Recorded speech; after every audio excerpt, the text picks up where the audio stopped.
religion.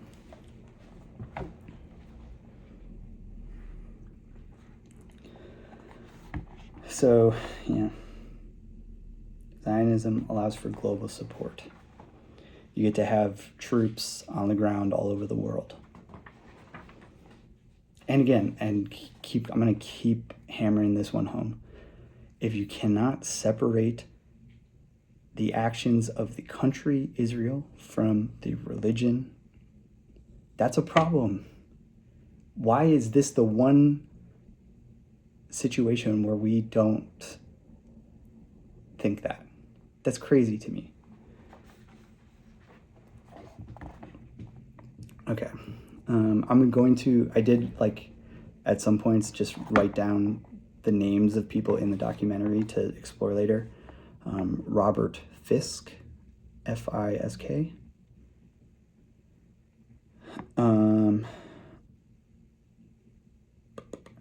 Talking about, this one's incriminating. CNN.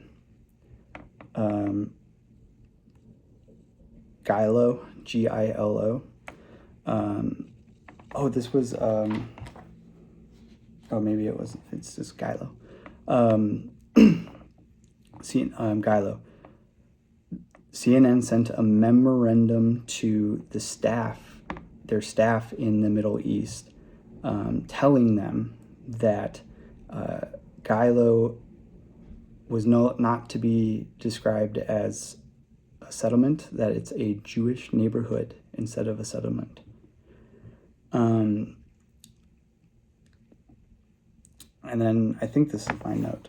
Consider the serious, damning, unforgivable compromisation of journalistic integrity that this one example provides. There are countless other, probably even worse examples than this. But just this one example, zero in on this to understand the scope of how bad everything is.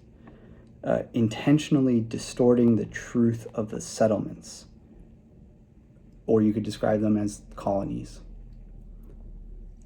which are blatantly, objectively, straight up illegal, globally acknowledged as illegal. Blatantly illegal, break international law and Geneva Convention by calling them neighborhoods, so transparently misleading.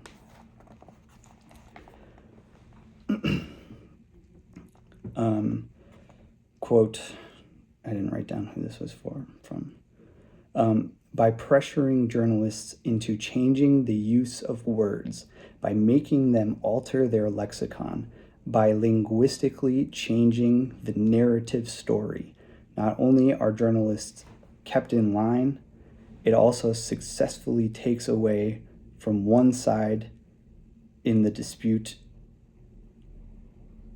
It also successfully takes away from one side in the dispute to Palestinians the reasons why they do what they do, whatever we approve of, whether we approve of it or not. Jeez, handwriting. So yeah, this Gilo experience, that's another way to summarize what they're doing is they are pressuring journalists to speak a certain way about it, and it's serving to keep them in line with this official line, the official narrative. And in doing so, taking away the chance of even explaining why the Palestinians are doing what they do.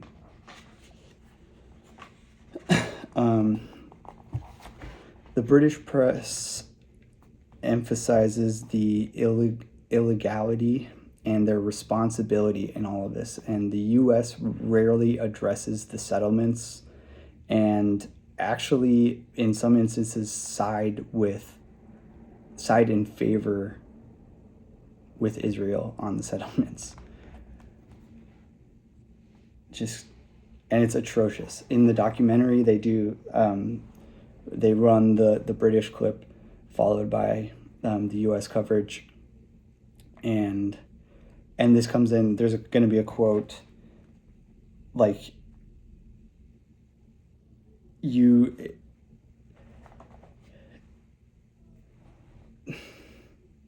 wouldn't even think it was the same conflict because they're so different. And of course, we're not exposed to unless you're actively seeking that out, you're not exposed to it. And even then, like, then you're like, oh, how do I know what to believe? I guess I'm going to believe whatever. One of the more heartbreaking elements of this too was that the Israeli military started systematically destroying the Palestinian homes, like on just bunk basis. Basically finding a reason to do it, claiming that these homes were illegal, they didn't obtain permits to build on this land.